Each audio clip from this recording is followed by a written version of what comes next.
Very good morning to all of you. How are you? I hope that all of you would be happy and healthy by the grace of Almighty God in the period of COVID-19. In the last class, we have started Unit 2, that is Kinematics of Physics 11th.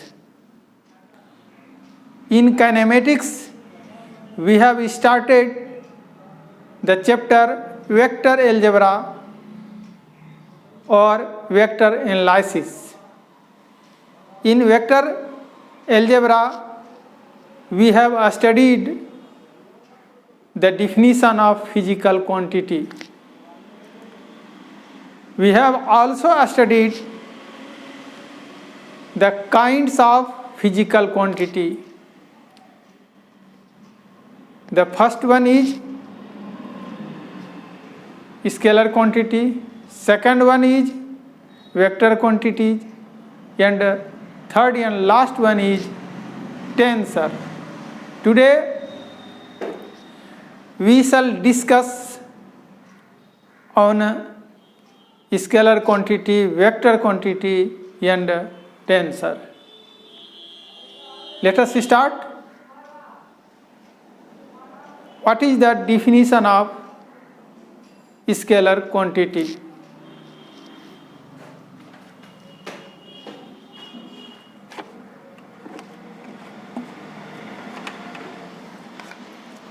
चलिए,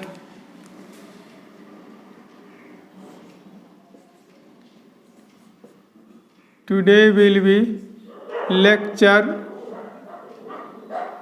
3. Lecture 3 और ये किसका होगा? Unit 2 kinematics. Kinematics का unit kinematics जो unit 2 में है उसका लेक्चर 3 देखेंगे। और इसमें जैसा कि हम कह चुके हैं कि हम लोगों को आज पढ़ना है क्या? काइंड्स ऑफ फिजिकल क्वांटिटी का definition. Kinds of physical quantity पढ़ चुके हैं हम लोग। फर्स्ट में स्केलर क्वांटिटी, सेकंड में पढ़े थे वेक्टर क्वांटिटी और थर्ड में टेंसर। तो सबसे पहले हम लोग देखते हैं कि what is scalar quantity. Scalar quantity क्या है?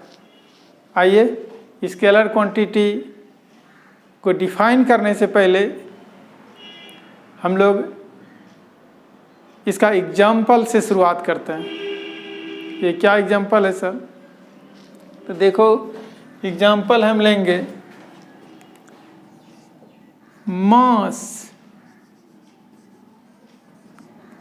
ये मास क्या है? स्केलर क्वांटिटी है। ये कैसे सर? तो हम पूछेंगे तुमसे व्हाट इज योर मास? तुम्हारा द्रव्यमान कितना है? तुम्हारा मास कितना है? तो तुम लोगों का आंसर हो सकता है किसी का 30 kg, किसी का 35 kg, किसी का 40 kg। ये 30 kg, 35 kg या 40 kg ये क्या बता रहे हो तुम लोग? ये जो बता रहे हो कि my mass is 30 kg, his mass is 35 kg, the mass of my bosom friend is 40 kg। ये सब क्या बता रहे हो? ये बता रहे हो मैग्नीट्यूड। ये क्या है? मैग्नीट्यूड है। मैग्नीट्यूड इसको बोलते हैं। तो बताओ, तो क्वेश्चन मेरा क्या था? What is your mass? This is the question. This is my complete question. और तुम्हारा आंसर क्या था? माई मास इज 30 kg। बताओ, तुम जो बोला कि माई मास इज 30 kg, क्या मेरे क्वेश्चन का कंप्लीट जवाब ये हुआ कि नहीं हुआ? क्या और जवाब में कुछ और बाकी रह गई है कि नहीं सर? आपका क्वेश्चन था कि व्हाट इज योर मास, तो मेरा कंप्लीट जवाब था माई मास इज 30 kg। मेरा द्रव्यमान कितना है, मेरा मास कितना है, 30 kg। तो बताओ कि आगे हम क्वेश्चन करना चाहेंगे मास के संबंध में कि किस दिशा में तुम्हारा मास 30 kg है, किस डायरेक्शन में 30 kg है? क्या ईस्ट की ओर है कि वेस्ट की ओर है, डाउनवर्ड है कि अपवर्ड है कि नहीं सर? इसमें दिशा की जरूरत ही नहीं पड़ता, इसमें डायरेक्शन की जरूरत ही नहीं पड़ता। आप क्वेश्चन किए कि मास कितना है, तो हम जवाब दिए 30 kg। इसमें जो क्वेश्चन किए उसका जवाब मिल गया, उसको आपको समझ में भी आ गया होगा कि 30 kg क्या बताए। इसको समझने के लिए, मास को समझने के लिए और किसी चीज़ की ज़रूरत नहीं है। ये नहीं कि 30 kg पूरब की ओर कहेंगे, पश्चिम की ओर कहेंगे तब कंप्लीट जवाब होगा, नहीं, इसमें दिशा की ज़रूरत ही नहीं पड़ता है। चलो और बात करते हैं, और बात करते हैं। बताओ जी, हम पूछेंगे, देखो तो क्या लिखे हैं, डिस्टेंस लिखे हैं। हम पूछेंगे कि बताओ जी, तुम्हारे घर से भागलपुर का डिस्टेंस कितना है? तो कोई जवाब अपने असर से दीजिएगा, कोई कहिएगा sir 100 kilometre sir 40 kilometre sir, कोई कहिएगा 50 किलोमीटर सर। तो बताओ ये 50 किलोमीटर 100 किलोमीटर क्या बता रहे हो? मैग्नीट्यूड बता रहे हो, किसका? डिस्टेंस का। तुम्हारे घर और भागलपुर में स्थित साइंस कैरियर की बात करें, भागलपुर में स्थित साइंस कैरियर का डिस्टेंस कितना है? तो कोई बता रहे हो 100 किलोमीटर, कोई 40 किलोमीटर, कोई 50 किलोमीटर। तो ये 50, 40 ये सब क्या बता रहे हो तुम लोग?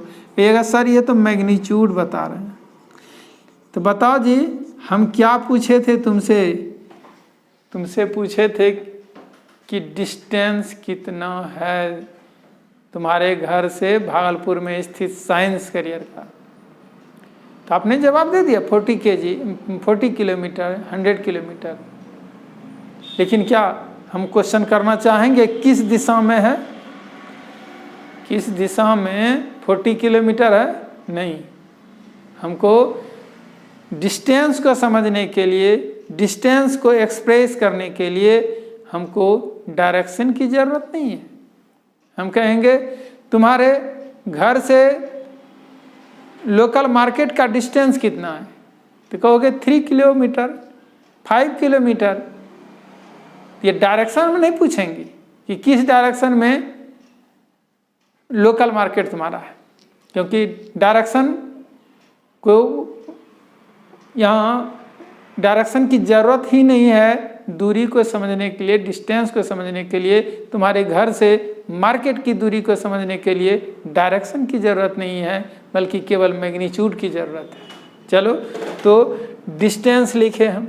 फिर हम बात करेंगे कि बताओ अभी कमरे का टेम्परेचर कितना है? जिस कमरे में बैठ करके तुम पढ़ रहे हो उस कमरे का टेम्परेचर बताओ। तो कोई कहिएगा सर यहाँ तो सर अभी सुबह का मौसम है सर, तो 25 डिग्री सेल्सियस है सर, 25 डिग्री सेल्सियस है। कोई कहोगे नहीं सर धूप निकल गया मेरे तरफ, यहाँ 30 डिग्री सेल्सियस है सर। तो बताओ ये 25 डिग्री सेल्सियस, 30 डिग्री सेल्सियस ये क्या बता रहे हो? मैग्नीट्यूड बता रहे हो, किसका? टेम्परेचर का। और टेम्परेचर को समझने के लिए डायरेक्शन की ज़रूरत नहीं है। तो चलो टेम्परेचर भी क्या है जी? ये भी स्केलर क्वांटिटी है। और भी बात करेंगे, कहेंगे बाबू मोटरसाइकिल चलाते हो क्या? हो गया यस सर, दीजिए चाबी, चला कर दिखाते हैं। हाँ जी, चाबी मिलेगा जब साइंस करियर आओगे तो। चलो बात करेंगे हम कि यदि तुमसे क्वेश्चन करें कि यदि तुमको चाबी मिल जाए तो फिर तुम कितने स्पीड से बाइक को चला सकते हो? कोई कहिएगा सर 120 किलोमीटर पर आवर, कोई कहिएगा 80 किलोमीटर पर आवर, कोई कहिएगा 60 किलोमीटर पर आवर। तो ये फिर 60 किलोमीटर पर आवर क्या है जी? ये 60 किलोमीटर पर आवर या 100 किलोमीटर पर आवर, ये क्या है? यह है मैग्नीट्यूड किसका? स्पीड का। तो बताओ, तुम जो जवाब दिया कि हम सर 120 किलोमीटर या 80 किलोमीटर पर आवर बाइक को चला सकते हैं, तो क्या हम क्वेश्चन करना चाहेंगे कि किस डायरेक्शन में चला सकते हैं? कि नहीं सर, ज़रूरत ही नहीं है। आपने स्पीड पूछा तो हम स्पीड का जवाब दिए कि हम 80 किलोमीटर पर आवर के स्पीड से बाइक को चला सकते हैं। किसी भी दिशा में चला सकते हैं, वो दिशा थोड़ा फिक्स है कि पूरब की ओर ही हम 80 किलोमीटर पर आवर चला सकते हैं, पश्चिम की ओर नहीं चला सकते हैं, उत्तर की ओर नहीं चला सकते हैं। नहीं, किसी भी डायरेक्शन में आप 40, 80, 100 किलोमीटर पर आवर बाइक को चला सकते हैं। इसका मतलब स्पीड को समझने के लिए केवल और केवल मैग्नीट्यूड की ज़रूरत है, डायरेक्शन की ज़रूरत नहीं है। डायरेक्शन की ज़रूरत नहीं है। तो बताओ बाबू, बताओ स्पीड भी क्या है? स्पीड भी तुम्हारा ये स्केलर क्वांटिटी ही है। और हम बात करते हैं और भी कई एक अंत तो संभव नहीं है करना, अंत तो करना नहीं संभव है, संभव ही नहीं है कि स्केलर क्वांटिटी का एग्जाम्पल हम अंत कर पाएँ। चलो हम ETC लिखते हुए हम और कुछ बात करते हैं। ये क्या बात कीजिएगा सर? देखो, हम तो देखे कि मास, डिस्टेंस, टेम्परेचर, स्पीड जो भी लिखे हैं, सबको एक्सप्रेस करने के लिए, सबको समझने के लिए केवल और केवल मैग्नीट्यूड की ज़रूरत होता है, डायरेक्शन की ज़रूरत नहीं होता है। लेकिन ये एक और बात कहेंगे इस संबंध में। किसके संबंध में? देखो ना, मास के बारे में कहते हैं, मास के बारे में कि बताओ बाबू कि तुम्हारा मास 30 kg है, ठीक? और लॉकडाउन में घर पर बैठकर पूरा खाया पिया और लॉकडाउन टूटते टूटते कितना हो गया जी? 5 kg तुम्हारा और अधिक मास बढ़ गया। तो पूछेंगे टोटल मास कितना हुआ जी? क्या तुम ऐसा, यदि हम क्वेश्चन करें कि 5 kg और बढ़ गया तो टोटल मास तुम्हारा कितना हुआ, तो क्या 5 kg किस डायरेक्शन में बढ़ा, ये हम पूछेंगे क्या? कि नहीं सर, 5 kg जो बढ़ा है मास, और उसको डायरेक्शन थोड़ा होती है, तो डायरेक्शन नहीं होती है। तो डायरेक्शन को देख कर तो तुम नहीं जोड़ा कि 5 kg पूरब की ओर बढ़ा है, पश्चिम की ओर बढ़ा है, ये तो देखते हुए तुमने इसको जोड़ा नहीं है। 35 kg जो किया वो दिशा को देख करके, डायरेक्शन को देख करके नहीं जोड़ा। क्यों? क्योंकि मास को तो डायरेक्शन होती ही नहीं है। इसको सीधा तुम जोड़ दिया जी, 35 kg कह दिया। क्या कह दिया? अपना मास कह दिया तुम ऐसा। और दूसरा एग्जांपल लेते हैं, डिस्टेंस की बात करते हैं, डिस्टेंस की बात करते हैं। चलो, तुम अपने घर से आ गया भागलपुर, तिलका मांझी मानो, तिलका मांझी तुम आ गया और तुम्हारे घर से तिलका मांझी का डिस्टेंस कितना है जी? मान लेते हैं तुम्हारे घर से तिलका मांझी का डिस्टेंस 100 किलोमीटर है। चलो, और वहाँ से मन हुआ चलते हैं साइंस करियर भारती सर से मिलने के लिए। तो वहाँ से जब चलना शुरू किया तो साइंस करियर पहुँचा, कितना किलोमीटर तय करके, तो ये 8 किलोमीटर डिस्टेंस कवर करके तुम आ गया साइंस करियर। और पूछेंगे कि बताओ जी तुम्हारे घर से साइंस करियर का कुल डिस्टेंस कितना हो गया, तो तुम क्या बोलोगे? कहोगे 108 किलोमीटर। क्या पूछे? 108 किलोमीटर क्या हो गया? कहिएगा सर ये तो डिस्टेंस हो गया सर। कहाँ से कहाँ का डिस्टेंस जी? तुम्हारे घर से साइंस करियर का डिस्टेंस कितना हो गया? ये 108 किलोमीटर हो गया। तो बताओ तुम ये जो 8 किलोमीटर जोड़ दिया जी, क्या डायरेक्शन को देखकर जोड़ा है क्या? क्या 8 किलोमीटर पूर्व गया कि पश्चिम गया, ये देखते हुए जोड़ा क्या 100 किलोमीटर में? कि नहीं सर, ये तो बाइक ने जितना रीडिंग दिया एक्स्ट्रा उसको ऐड कर दिए, तो टोटल डिस्टेंस कितना हो गया? ये 108 किलोमीटर। इसको डायरेक्शन को देखकर आप 8 किलोमीटर को नहीं जोड़े। तो क्या कहना चाहते हैं? क्या कहना चाहते हैं? एक और हम एग्जांपल देना चाहेंगे। तो डिस्टेंस लिए थे, हम टेम्परेचर की भी बात करते हैं। मान लो बाबू सुबह का टाइम है अभी, और सुबह का टाइम है तो अभी टेम्परेचर मान लेते हैं कितना है, 25 डिग्री सेल्सियस। और धीरे धीरे धूप निकल गई और 5 डिग्री सेल्सियस इसमें और वृद्धि हो गई, 5 डिग्री सेल्सियस और बढ़ गया टेम्परेचर सुबह के रेस्पेक्ट में। तो टोटल टेम्परेचर कितना हो गया जी? 30 डिग्री सेल्सियस। यहाँ भी वही बात है, इसको टेम्परेचर को जोड़ने के लिए डायरेक्शन नहीं देखे। आप बताओ बाबू, ये जो तुम जोड़ दिया, एक और बात करते हैं। मान लो शाम हो गया तो 2 डिग्री सेल्सियस घट गया टेम्परेचर, शाम में 2 डिग्री सेल्सियस घट गया। तो बताओ टोटल टेम्परेचर कितना हो गया? ये 28 डिग्री सेल्सियस सर। तो बताओ बाबू, तुम ये जो जोड़ लेते हो घटा लेते हो, ये किस नियम के तहत जोड़ते घटाते हो? क्या नियम है तुम्हारा? ये सर इस नियम को कहते हैं ऑर्डिनरी रूल्स ऑफ अलजेब्रा। बीज गणित के साधारण नियम की बात करेंगे। चूँकि सीबीएसई बोर्ड के स्टूडेंट आप हैं तो हो सकता है कि डिसलाइक करते होंगे कि हिंदी बीच बीच में बोल देते हैं। कोई बात नहीं जी, हिंदी इसलिए बोलते हैं कि बिहार बोर्ड के लड़के भी तो इंग्लिश मीडियम पढ़ा करते हैं, तो बिहार बोर्ड वाले को तो हिंदी इंग्लिश दोनों वो लाइक करता होगा। हालांकि बोलने में लिखने में तो सबको इंग्लिश ही पसंद होगा। तो चलो क्या बात कर रहे थे? Ordinary rules of algebra.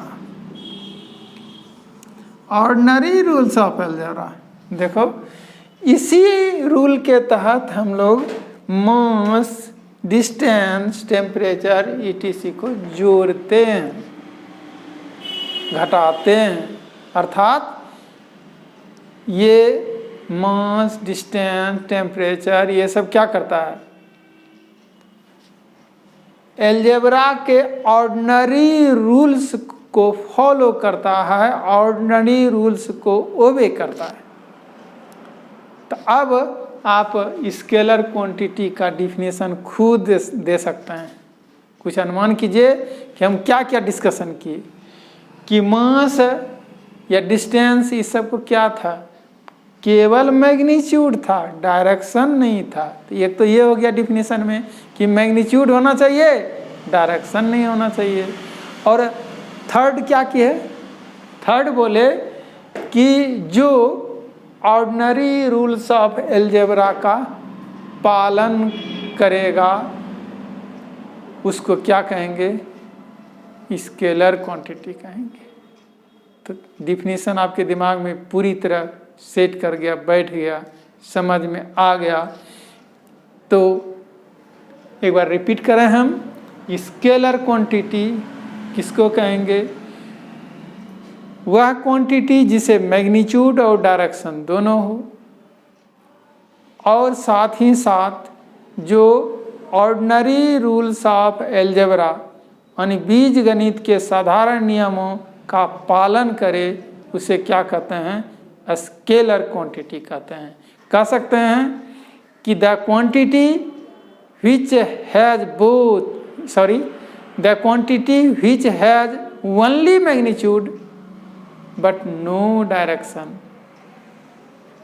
and which obeys the laws of ordinary rules of algebra, which obeys the ordinary rules of algebra is called scalar quantity।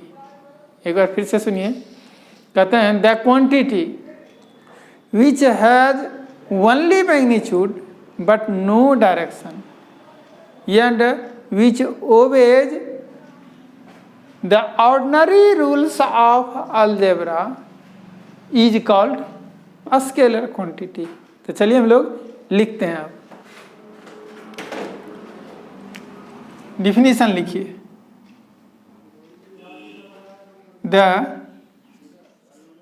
यहां से लिखिए,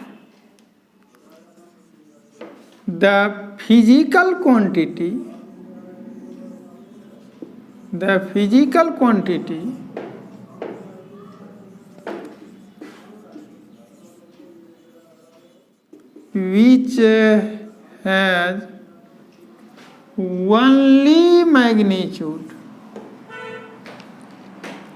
which has only magnitude,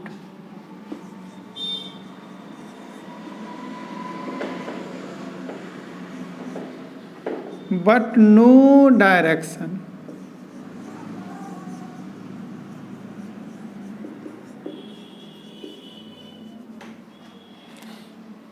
and दे सकते हो and which obeys the ordinary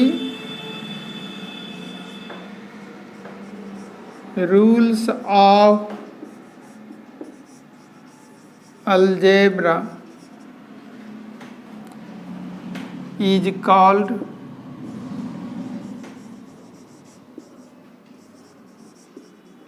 scalar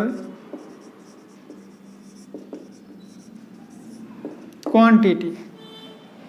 और example आपके सामने है, आप ये भी स्टार वाला भी लिखेंगे ताकि समझ में आएगा कि ऑर्डिनरी रूल्स ऑफ अलजेब्रा क्या है। ऑर्डिनरी रूल्स ऑफ अलजेब्रा के माध्यम से कैसे जोड़ते हैं, उस रूल को फॉलो करते हुए कैसे जोड़ते हैं, ये भी नीचे में है, नोट कीजिए। सीखे स्केलर क्वांटिटी क्या है। डिफिनीशन याद नहीं करना है, डिफिनीशन को याद नहीं करना है बाबू, केवल समझ लेना है कि वह फिजिकल क्वांटिटी जिसे केवल मैग्नीट्यूड हो, डायरेक्शन नहीं हो, और जो ओबे करे किसका? ऑर्डिनरी रूल्स ऑफ अलजेब्रा का, उसको कहेंगे स्केलर क्वांटिटी। यदि कोई पूछेगा आपसे कि जी आज क्या पढ़ाई हुई, क्या पढ़ाया गया भारती सर के द्वारा, तो कहना स्केलर क्वांटिटी। पूछेगा what do you mean by scalar quantity, what is the definition of scalar quantity, तो आप क्या जवाब देंगे? आपको परिभाषा नहीं बताना है, आपको सीखना है सिंगल वर्ड में जवाब देने के लिए। यदि कोई पूछेगा what is scalar quantity, you have to answer in a single word, then what will be your answer? दीजिए जवाब। स्केलर क्वांटिटी क्या है? सीधा कहिए फिजिकल क्वांटिटी है। यस, क्वांटिटी भी कह सकते हैं, क्वांटिटी है या फिजिकल क्वांटिटी है। कौन सा फिजिकल क्वांटिटी? अब अपने वो क्वेश्चन करेगा, कौन सा फिजिकल क्वांटिटी है जी? तो क्या कहोगे? जिसे केवल मैग्नीट्यूड हो, डायरेक्शन नहीं हो, और जो ऑर्डिनरी रूल्स ऑफ अलजेब्रा का फॉलो करे, ऑर्डिनरी रूल्स ऑफ अलजेब्रा का पालन करे, उसको कहेंगे स्केलर क्वांटिटी। अब यदि वो कहेगा नहीं पूरा डिफिनेशन बता, तब तो इजीली सबके दिमाग में कंसेप्ट सेट है कि मैग्नीट्यूड होना चाहिए, डायरेक्शन नहीं होना चाहिए, ऑर्डिनरी रूल्स ऑफ अलजेब्रा का पालन करना चाहिए। तो बताओ कि इसको डिफाइन कर सकते हो इजीली, जैसा कि हम पहले कर चुके हैं। आओ देखो,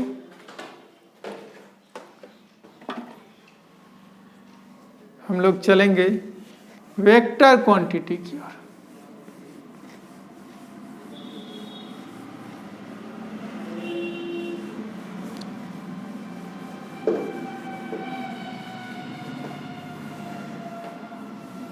काइंड्स ऑफ फिजिकल क्वांटिटी में हम लोग सेकेंड काइंड पढ़ेंगे, दूसरा प्रकार पढ़ेंगे, और वो क्या है? वो क्या है? Vector quantity.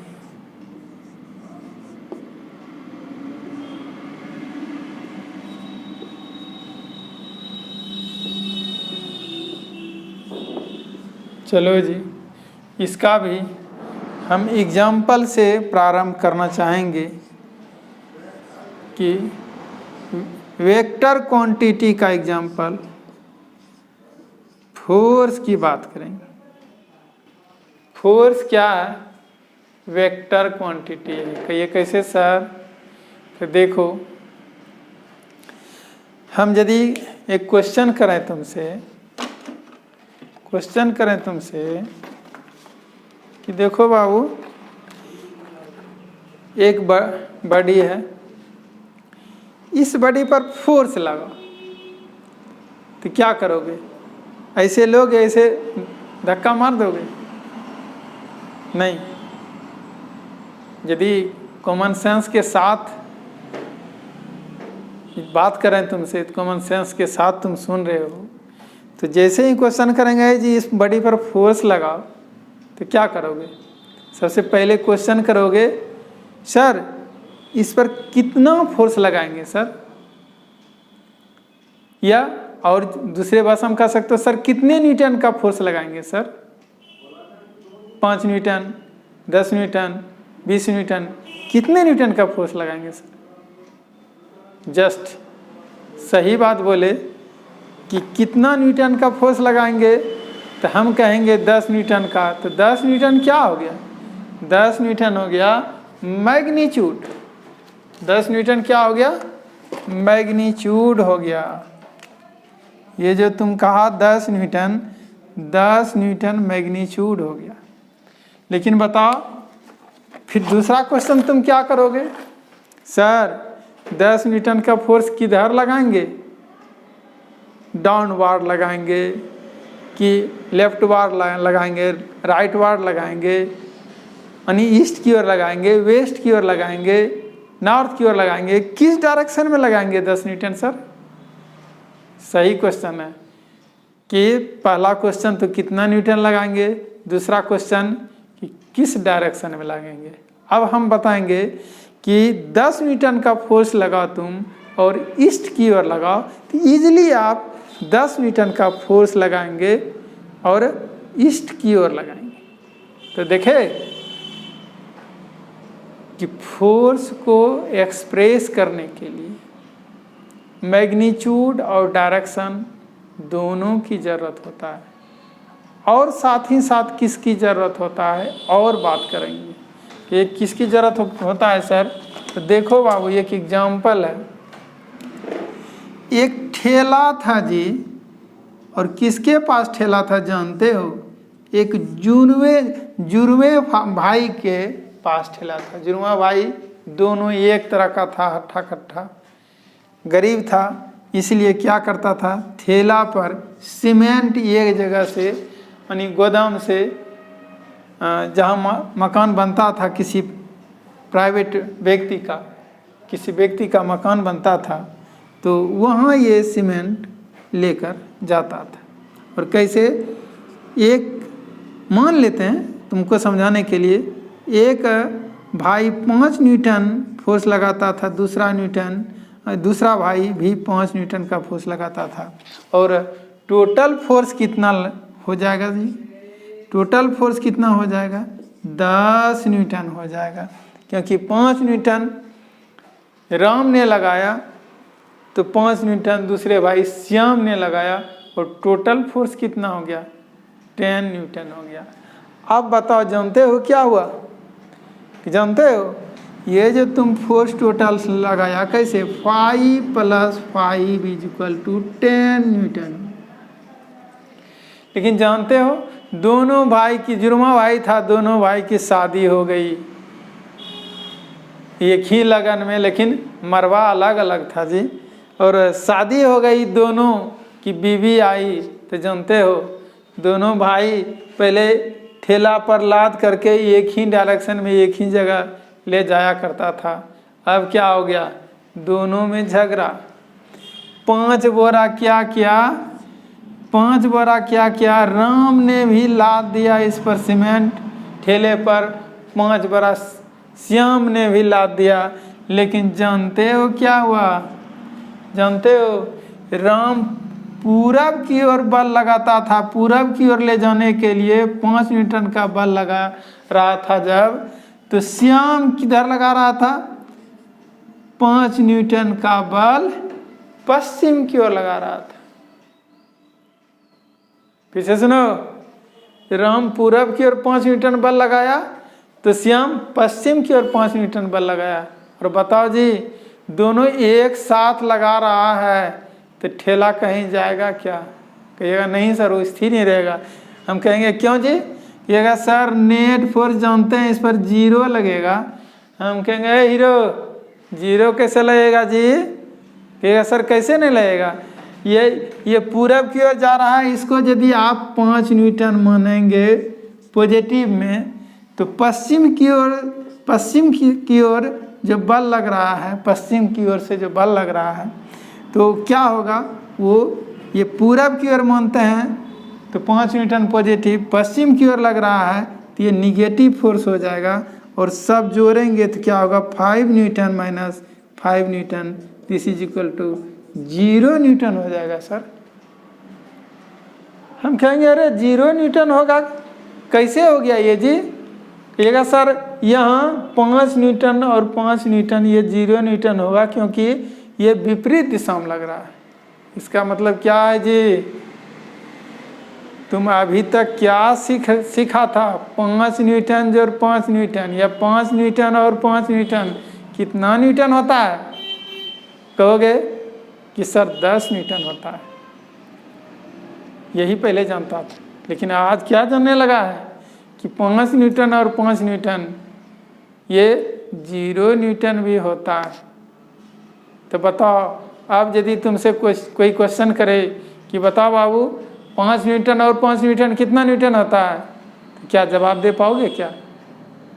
यदि तुम में से कोई जवाब देता है 10 न्यूटन, उसको हम ये फिगर दिखाएंगे। और यदि तुम 0 न्यूटन कोई बोलते हो तो ये फिगर दिखा देंगे। बताओ तुम्हारा आंसर सही होगा कभी? क्या नहीं।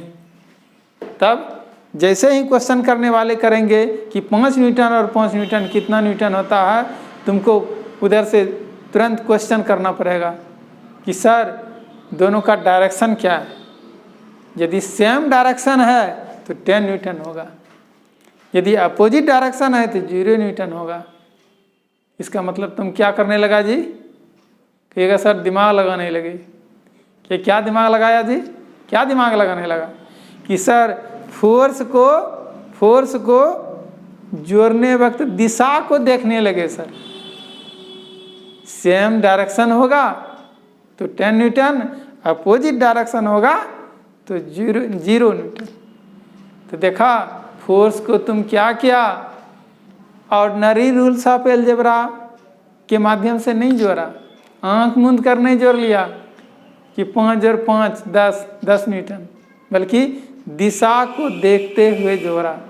और दिशा को देख करके जब जोड़ा जाता है फिजिकल क्वांटिटी को, तो जिस नियम के तहत जोड़ा जाता है उस नियम का नाम क्या होता है जानते हो? Laws of vector addition. क्या नाम है?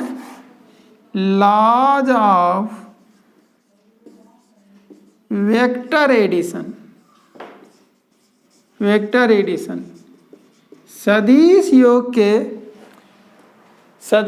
के नियम, लॉज ऑफ वेक्टर एडिशन। ये दिशा को देखकर जोड़ेंगे तो उस नियम को कहेंगे लॉज ऑफ वेक्टर एडिशन। तो बताओ जी, अब तुम वेक्टर क्वांटिटी का अपने से डिफिनेशन दे सकते हो क्या? दे सकते हो क्या? कहेगा हाँ सर बिल्कुल। ये कैसे दो? तो कहोगे सर वे फिजिकल क्वांटिटी जिसे मैग्नीट्यूड और डायरेक्शन दोनों हो, और साथ ही साथ जो लॉज ऑफ वेक्टर एडिशन का ओवे करे, लॉज ऑफ वेक्टर एडिशन का फॉलो करे, लॉज ऑफ वेक्टर एडिशन के अनुसार जिसे जोड़ा जाए घटाया जाए उसको क्या कहेंगे? वेक्टर क्वांटिटी कहेंगे।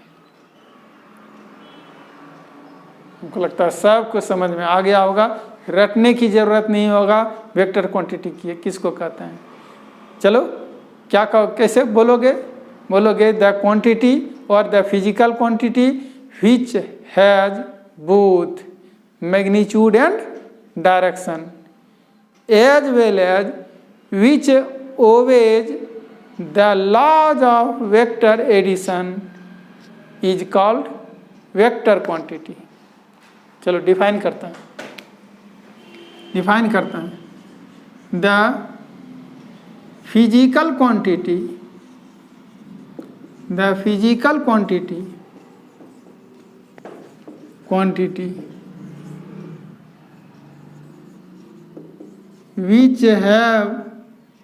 which has both magnitude and direction and ये एज वेल दे सकते हैं, एज वेल एज, और साथ ही साथ अच्छा लगेगा, डबल एंड हो जाएगा नहीं तो as well as which obeys the laws of vector addition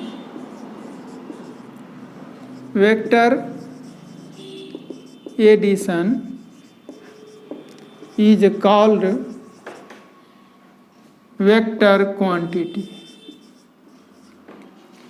called vector quantity. चलो क्लियर है जी। The quantity, the physical quantity which has both magnitude and direction. As well as मतलब होता है और साथ ही साथ, यानी के साथ साथ। As well as which obeys, और साथ ही साथ जो ओवे करता है किसका? The laws of vector addition is called vector quantity. तो चलो हम लोग देखें कि फोर्स होता है वेक्टर क्वांटिटी। आगे चलकर देखेंगे हम लोग वेलोसिटी होता है वेक्टर क्वांटिटी, वेलोसिटी, डिस्प्लेसमेंट। इसी तरह देखेंगे हम लोग एक्सीलरेशन,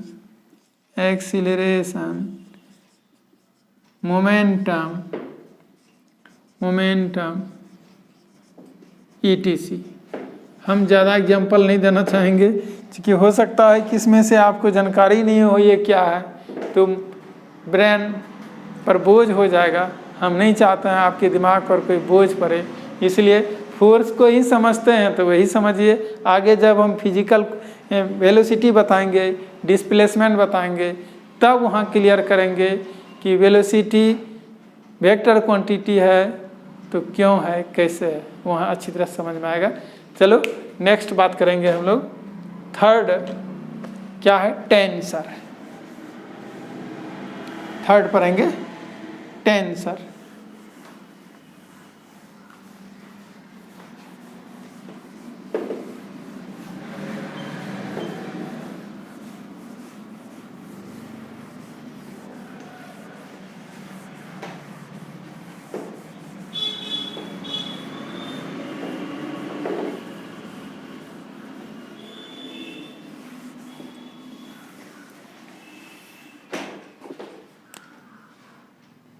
थर्ड में पढ़ना है